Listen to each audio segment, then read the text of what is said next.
Estimada comunidad de YouTube, la siguiente columna de opinión que ustedes van a ver corresponde al prólogo de un curso que impartimos en este proyecto educativo, titulado Ángeles y Demonios, confeccionado a partir de las investigaciones del jurista y demonólogo chileno, ex ministro de Estado y de la Corte Suprema de Chile, don Julio Filippi Izquierdo. Se trata de un programa que se imparte en inglés, pero que se encuentra completamente subtitulado al español, incluyendo esta clase introductoria.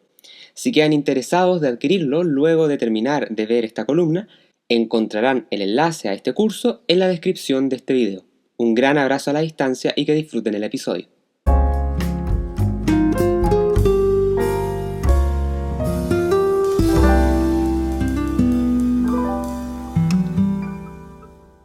Talking about angels and demons always evokes a certain hint of mockery and incredulous smiles in many people, especially within the materialist scientific community that is so popular in the 21st century. In this educational project, we constantly produce content in areas like physics, astronomy, and neuroscience. So when we release content related to angelology and demonology, it's inevitable that some people will jump out of their seats and say, "This is where I draw the line, because I just cannot take this seriously." I have a YouTube channel, in Spanish by the way, and there are people who have written to me astonished at how I can speak so seriously about strictly scientific topics in one episode, only to discuss bizarre subjects like exorcism in the next, more fitting for conspiracy channels than for a serious educational project. You have gone crazy, you are a lunatic, obscurantist, among other epithets I would rather not mention. However, the argument that comes up the most often is putting angels on the same pedestal as the entire array of fantastical and mythological beings created by the human mind, such as dragons, vampires, and elves. But the truth is, and we must be very sincere about this, if there is one thing the topic of angels is not, it is something that can be taken lightly. As the doctor of philosophy James Dominic could say, the logical principle of correction establishes that true faith serves to correct the errors that reason commonly makes. For example, it is common to fall into the mistake of denying the existence of a spiritual reality a priori, without first conducting a thorough study of the matter, a study that often takes several years of formal, conscientious, philosophical, and theological analysis. This analysis allows one to conclude, at the very least, that the existence of angels is not only possible, but that it's reasonable to believe in them. Believing in mythical creatures such as dragons or the tooth fairy is vastly different from proposing the existence of angels. Those who ridicule the topic by caricaturing it reveal a great philosophical and theological ignorance. It is not for nothing that it is said ignorance is exceedingly bold. Therefore, it is observed that the principle of correction notes how faith immediately recognized when reason errs due to a lack of judgment. Reason can arrive at the same conclusion already expressed by faith, but it will take time, effort, and analysis to achieve this. It is not, as mistakenly suggests, about working with reason to confirm a bias. Instead, it is about following the path that logic and honest intellectual discourse allow. Realizing, as St. Thomas frequently said, that true faith cannot contradict true reason. The existence of angels and demons is a matter that, in the Catholic Church, it is based on a rational and theological analysis consistent with the metaphysical vision of Thomism, whereas the belief in fantastic creatures lacks any rational and philosophical foundation. The line of reasoning that leads to affirming the existence of angels is complex and requires multiple prior internalized understandings. However, in this chapter, I will attempt to summarize the chain of reasoning in the most transparent, simple, and concise way possible, Saint Thomas Aquinas begins by identifying that within humans there is an immaterial dimension of existence which every average-minded human being, with self-awareness, constantly witnesses. Thus, self-awareness is an evident reality to our internal cognition, as is the world of abstraction. To understand why this immaterial dimension exists and why it is not an illusion, there are multiple and solid arguments. Thomistic argument of simple apprehension, for example, lead us to discovery of universals. This argument is based on the Aristotelian and indirectly Platonic vision of reality, which can even be complemented with modern neuroscience, helping us understand that this immaterial dimension is not solely derived from theological revelation. Patrick McNamara, a neuroscientist at Boston University and author of fascinating books on the neuroscience of spirituality, makes a beautiful statement against reductionism and emergentism.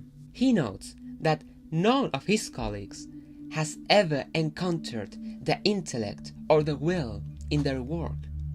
Yet we are still capable of grasping the essence of things, of abstracting and identifying what makes a thing what it is. Thomists refer to this as the process of universalization in simple apprehension. McNamara says, it is as if we live in a mentalized universe, a universe composed of truth that the intellect can discover because they are already there. For a Platonist, these essences could exist in a separate world or in themselves. For Aquinas, however, essences exist in concrete individuals who receive existence, yet they are still true, real, metaphysical in nature, and therefore immaterial. Building on McNamara's idea, when the immaterial subsists in itself beyond matter, meaning those truths he refers to, or when they are abstracted, whether in the line with the Platonic model or that of Aquinas, when these truths are grasped by the intellect must be of the same nature as what is apprehended. This is because something qualitatively distinct is invisible to a system of a qualitatively different nature.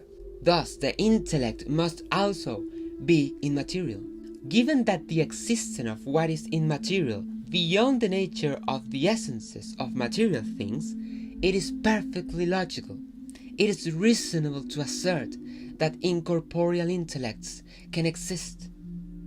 In Christianity, angels are precisely that, pure intellects and wills, which is what is meant by a spirit. According to Saint Thomas Aquinas, angels are substances separate by nature, incorporeal substances. Therefore, we can say that in the Thomistic system, the nature of angels more closely resembles the Platonic idea of mathematics than Aquinas' own concept of essences. Because like Platonic ideas, angels are purely spiritual realities without physical extension or form. However, we must not be confused. For the Thomist, angels are created beings made by God, not eternal and independent realities in the Platonic sense. While Platonic ideas exist eternally in a separate realm, angels are finite, created beings who, although immaterial, depend on God as their creator and source of existence. Thus, angels are not little winged figures floating on clouds, but genuine, purely metaphysical entities. Sor María de Jesús de Agreda, in The Mystical City of God, explained that the battles between angels and demons are essentially great clashes where the only weapons involved are intellect and will.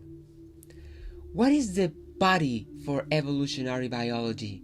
According to Heather Hine, PhD in biology from the University of Michigan, the biological body is a material system that includes a division of labor, structural components, interconnection between parts, chemical communication at the molecular level, and finally emergence, meaning that the whole is the greater than the sum of its parts. However, this sum remains qualitatively of the same nature as its component parts.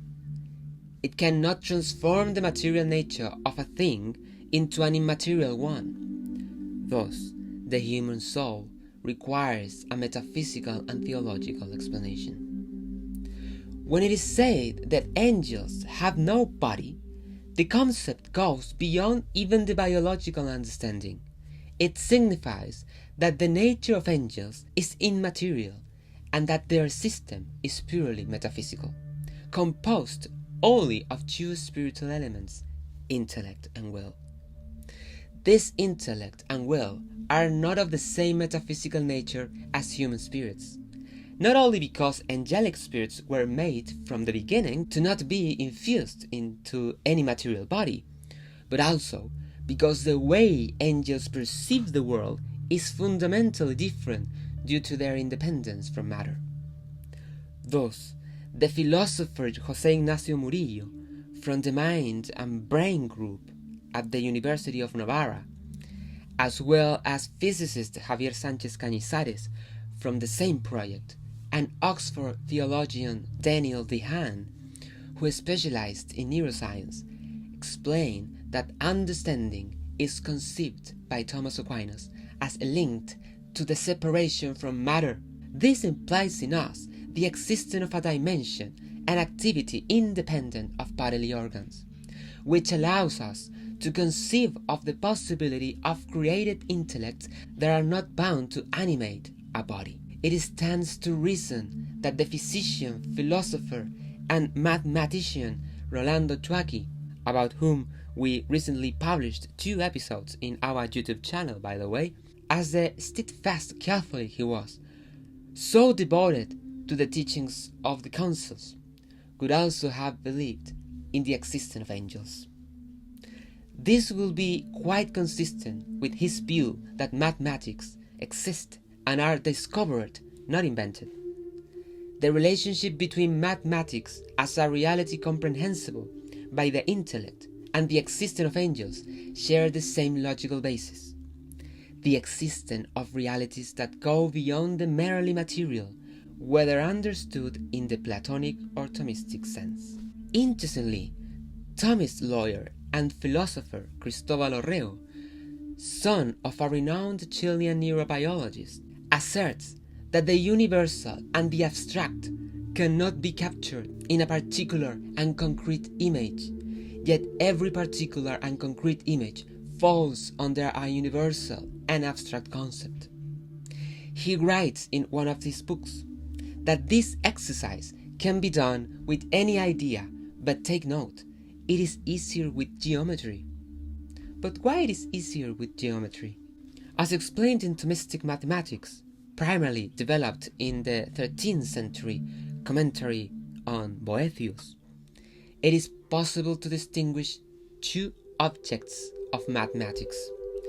First, the material object, which refers to mathematical entities as quantified, and 2, the formal object, which pertains to the properties of abstract mathematical entities. The type of abstraction that allows mathematics to focus on spatial and geometric properties without concerning itself with the material substance in which these properties manifest in concrete reality is known by the Latin term abstratio formae. This approach implies that mathematical truths are discovered, not invented. Formal properties of mathematical entities exist objectively in an intelligible order of reality, whether in Platonic independent realm or as aspects that can be abstracted from objects as Aquinas understands them. For example, the truth that the sum of the internal angles of a triangle is equal to 180 degrees is a truth our intellect discovers, not creates.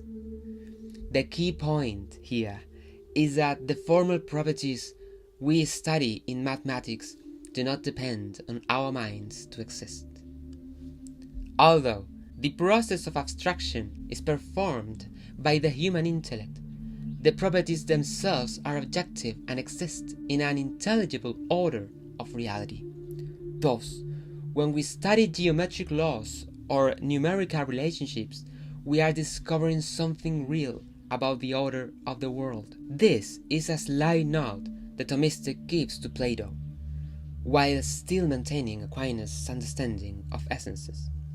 In summary and conclusion, we can say that angels, according to Christian theology, also exist in a non-material order like mathematics and possess a superior intelligence that intuits truth without the need for discursive reasoning like ours.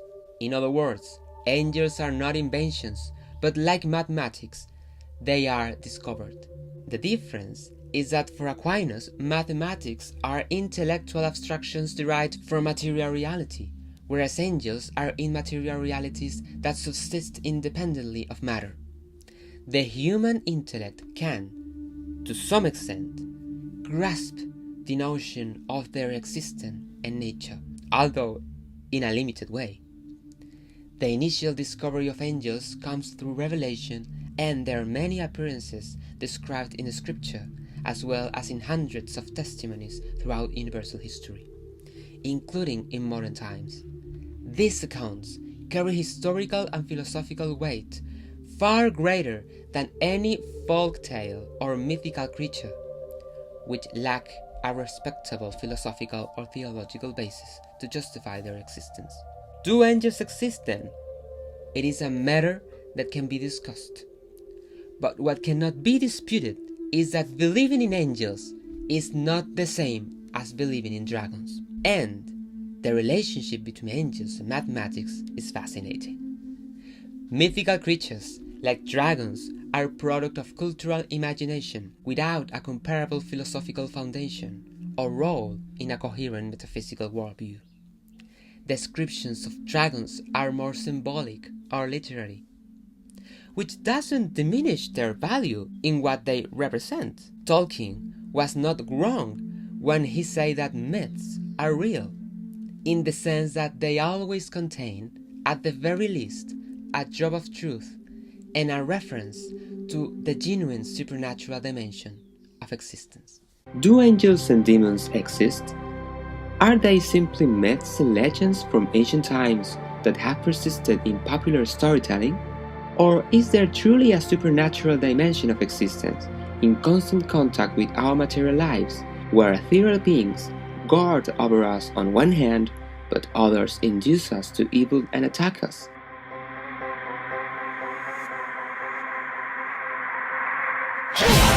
Discover it in this original and exclusive course from educational project Patagonia Free Will, based on the studies of prestigious scholars from recent decades. In Angels and Demons, you will study the history and philosophy behind this enigmatic subject. Completamente subtitulado al español para hispanohablantes.